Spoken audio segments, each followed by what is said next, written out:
আপনি কি কিছু করবেন নাকি আমি শুয়ে পড়বো? বাসর রাতে আমার স্ত্রী আমাকে প্রশ্ন করলো। আমি তার মুখের দিকে তাকিয়ে আছি। এত সুন্দর মেয়ে হয়ে কি করে? করব, কিন্তু আরো পরে। আগে তোমার রূপের স্রোতে সাঁতার কেটে নেই। দূর থেকে রূপের স্রোতে সাঁতার কেটে লাভ কি? আপনি তো চাইলে আমার পদ্ম পুকুরেই সাঁতার কাটতে পারেন। পুকুরে এত তাড়াতাড়ি নেমে লাভ কি? আগে তো পুকুর পাড়ে একটু হাঁটতে দাও। সারাদিন বিয়ের ধকল গেছে, এখন ঘুম পাচ্ছে, তাই ঘুমোতে চাচ্ছি। আমি তখন বললাম, আজকে বাসর রাতটা আমাদের মধুর রাত। এই রাতে যদি ঘুমিয়েই কাটিয়ে দাও তাহলে আর বাসর রাতের মর্ম কোথায়? আমি ঘুমিয়ে কাটানোর কথা বলছি না, আপনি শুধু আমার দিকে তাকিয়ে আছেন, কিছু বলেনও না করেনও না, সে কথাই বলছি। আমি বুঝতে পারলাম আমার স্ত্রীর চাহিদা বেশি, তাই আর কথা না বাড়িয়ে তাকে বললাম, বুঝতে পেরেছি, আসুন ঘুমিয়ে পড়ি। আমার আগে এসে শুয়ে পড়ল। আমি হঠাৎ তার পেটের দিকে লক্ষ্য করলাম, তার পেটে কাটা দাগ দেখে আমি চমকে উঠলাম। আমার স্ত্রীর পেটে কাটা দাগ কেন? তাহলে কি সে আগে বাচ্চা প্রসব করেছে? না হলে তার পেটে অপারেশনের দাগ হবে কেন? আমি যতটা না উত্তেজনায় কামুক মন নিয়ে ওর সাথে শুতে চাইলাম, তার পেটে কাটা দাগ দেখে ততটা নিস্তেজ হয়ে গেলাম। সে বলল, কই আসুন। আমি বললাম, একটু পরে। বলে আমি বাসর ঘর থেকে বের হয়ে গেলাম। বিয়ে শেরওয়ানি পরে রাস্তা দিয়ে হাঁটছি, চোখে ভাসছে আমার নতুন বউয়ের পেটে কাটা দাগ। পকেট থেকে মোবাইলটা বের করে বন্ধু বাবলাকে ফোন করলাম। বাবলা ফোন রিসিভ করার পর বললাম, দোস্ত তুই কই? তাড়াতাড়ি একটু তোদের বাসার নিচে আয়। বলে মোবাইলের লাইনটা কেটে দিয়ে বাবলাদের বিল্ডিং এর দিকে গেলাম। আমি আসার আগেই বাবলা বিল্ডিং এর নিচে দাঁড়িয়ে আছে।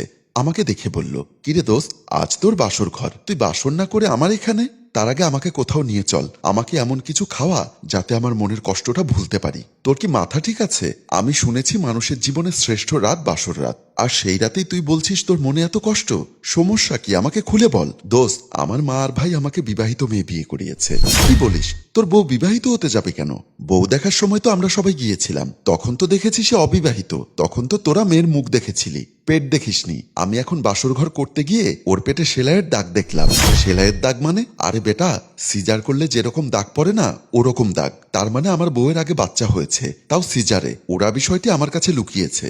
এখন তুই আমাকে কোথাও নিয়ে মনের কষ্ট যেন দূর করতে পারি সেরকম কিছু খাওয়া, যাতে আমি আমার মনের কষ্ট দূর করতে পারি। চল তাহলে আমার সাথে, তোকে কোনো বারে নিয়ে যাই। বাবলা আমাকে নিয়ে একটা বারে গেল। ড্রয়িং রুমে মাথায় হাত দিয়ে বসে আছেন আমার মা, মাকে সান্ত্বনা দিচ্ছেন আমার ভাবি। আমার বড় ভাই টেনশন পায়ে পায়চারি করছেন। আমি অনেক কষ্ট করে নিজেকে কন্ট্রোল করে বাসার সামনে এসে কলিং বেল টিপলাম।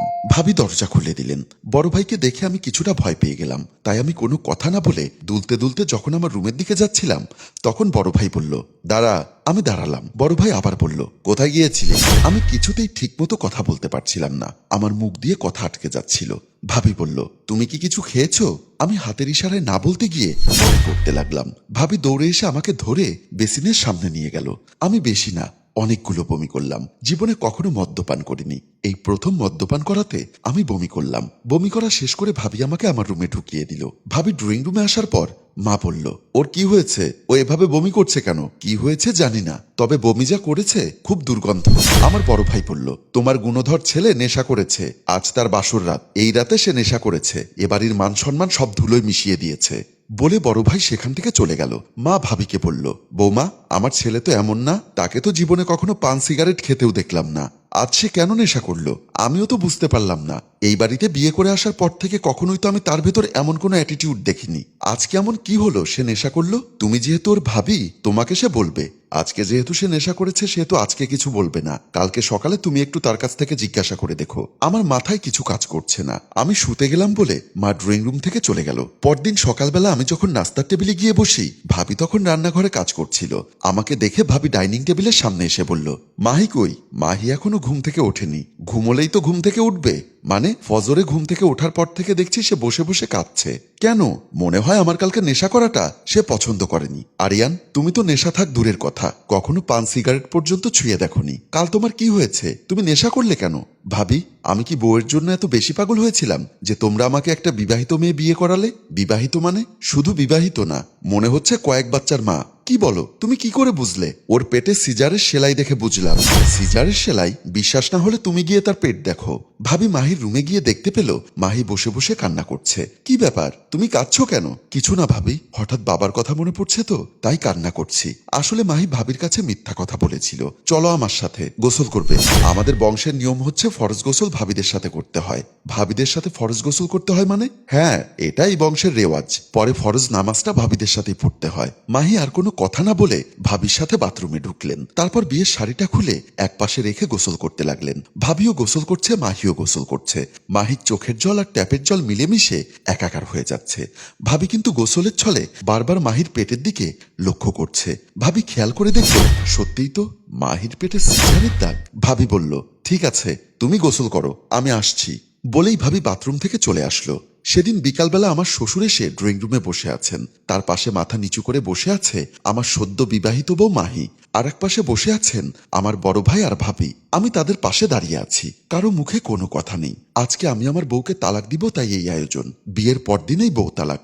ব্যাপারটা শুনতে ফানি লাগলেও আমার জায়গায় হলে আপনারা কি করতেন সে প্রশ্নটা আপনাদের উপর ছেড়ে দিলাম। কিছুক্ষণ পর আমার মা কয়েকটা টাকার বান্ডিল এনে আমার শ্বশুরের সামনে টি টেবিলের উপর ফেলে বলল, বেয়াই সাহেব, আপনার মেয়ের দেনমোহরের টাকা এবং আপনার মেয়ে বিয়ে দিতে যত টাকা খরচ হয়েছে আশা করি সব টাকা একসাথে দিয়ে দিয়েছি। এসব টাকা নিয়ে আপনারা বাপ নিয়ে আমার বাসা থেকে বিদায় হন।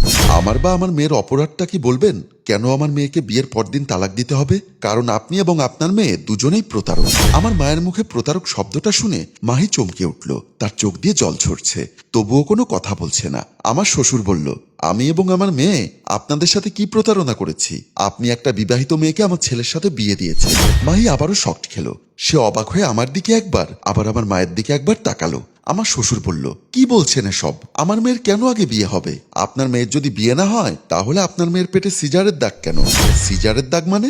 আপনি মনে করেছেন আপনার মেয়ের সিজারের দাগ আমরা কেউ দেখব না, কিন্তু ভাগ্য ভালো আমার ছেলে বাসুর রাতেই আপনার মেয়ের পেটে সিজারের দাগ দেখে ফেলেছে। আমার শ্বশুর তখন হাসতে লাগলো। আমরা সবাই অবাক হয়ে গেলাম।